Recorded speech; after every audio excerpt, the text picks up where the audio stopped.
looking to come after you and they don't have a good case on the cannabis, you know, because you've really been doing things right, and you know, you're not a PR liability, then what they'll do is they'll threaten to say, okay, well, if you don't play ball with us and plea bargain, whatever, we'll get sick the IRS on you. So it's very important that you know, try to pay all the other laws, pay all the taxes, so they can't pile on, they can't throw those other things at you.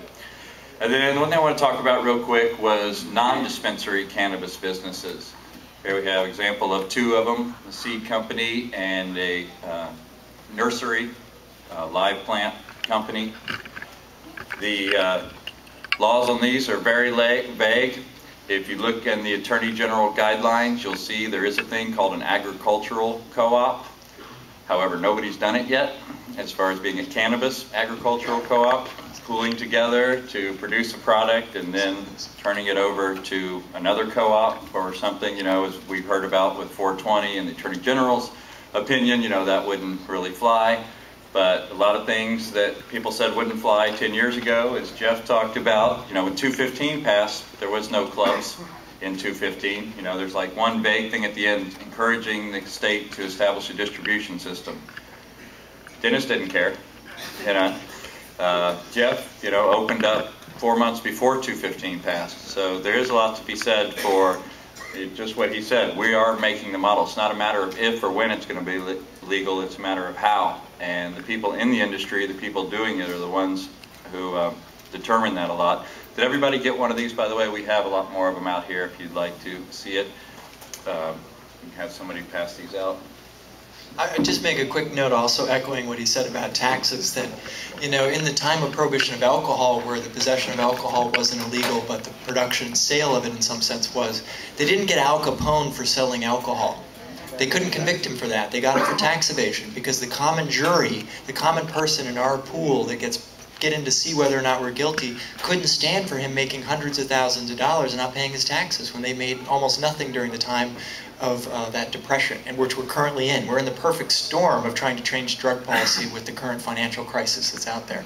We just cannot play into being part of it, and we need to be above it and make sure that they understand we're here to actually put things on the table. So besides trying to encourage people to start supply businesses such as the plant, the nurseries, and also the edible, it's great to see all the edible companies. My favorite name of an edible company, by the way, is I Can't Believe It's Pot Butter. That was a good one. In San Francisco, I don't know if they're still around, but they were.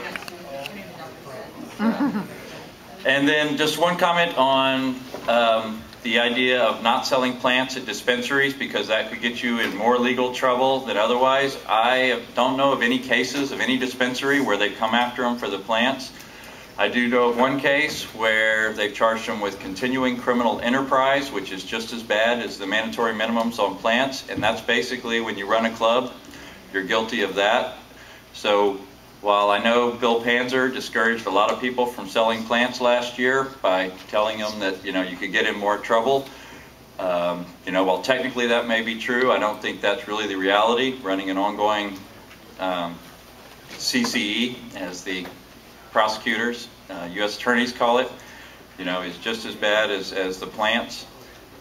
And also from personal experience, I find it's really a great thing that to be able to say, you know, you don't have to pay so much for cannabis. You can get a plant and you can grow your own, and then also it will help as far as supply. You'll find that, you know, more patients, more people will grow, and then that will lead to more supply for your club.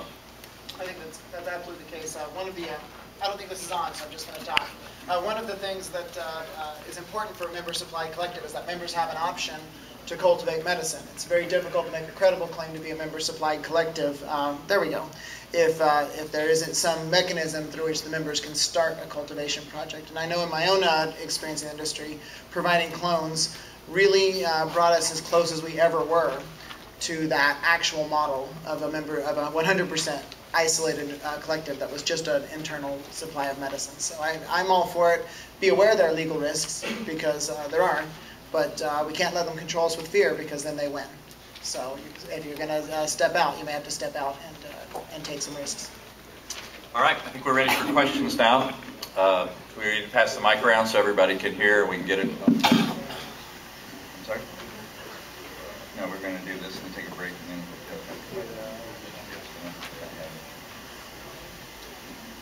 go first. Go ahead. It's James Shaw again from the Union of Medical Marijuana Providers, and you know, our policy, what we're telling our collectives, we got about 20 members in our group, and we're telling them to be cautious about the sales tax issue.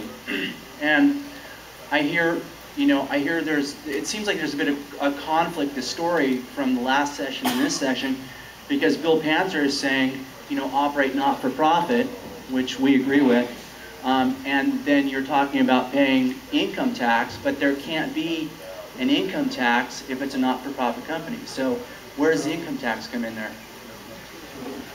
The income tax comes from the salary or the wages that the employees take. They need to be paying, or the owner takes. They would be paying income tax on that. So if you take a salary, you have to pay. Oh, so you're referring to personal income tax? Yeah, there's no corporate income tax, which is a whole other topic of controversy, because there should be, but there isn't. There's no corporate income tax in our country.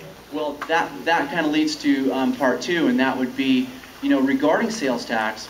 It's occurred to us in the last 8 months that we've been developing a model of legal compliance for collectives, that while the sales tax is a good idea in getting the state support, it's a challenge, because when you actually pay sales tax and call it sales tax, then you're saying that you're doing sales, and then you have consolidated ownership, and then you have consolidated tax burden.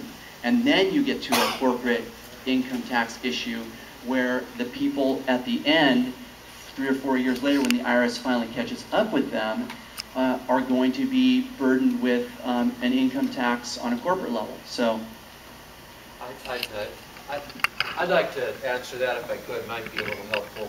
please. The concept of being non-profit or not-for-profit is a completely different concept than being tax exempt. So.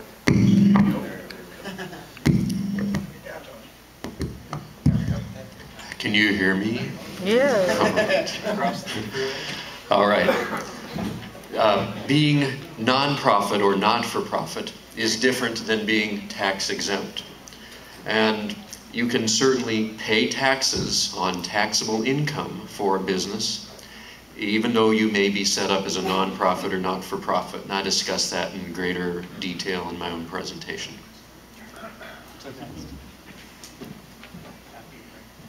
Actually, I have the microphone right now, so I'm going to go ahead and say this. Which I think it's really an answer to what your question was, which was I'm one of the few people who does this. I don't know, but we have in California the use tax, which is to say that you didn't necessarily sell. So like we produce stuff and we don't sell it, and we use it ourselves. We call that the use tax. It's the same as the sales tax. So as long as you could put it under use tax, I would suggest maybe, and pay it that way. And then later on, if it comes necessary to prove you're selling something that's helpful to you, you might want to do that. But otherwise, it's just saying that I got a lot of valuable stuff that I did not sell, but I did use it. And so you might look into that as an alternative to using the actual sales tax. You pay it to the same board, it's the same amount, everything is the same, except the difference is you're not saying you sold it, you say that you got this much use out of it. And I'd answer that there's kind of like what I referred to before. There's a lot of conflicts, and you know, sometimes you can't obey all the laws perfectly, so you have to make a choice, either make a compromise or decide I'm going to follow this one because, you know, for your reasons, whatever you gave, or you know, or sometimes you have to, you know, like, I don't really like it, but I'm going to pay it because I think it's the best in the long run to keep us open and, you know, for the politics and, you know, to accomplish the mission in the long run. So that's where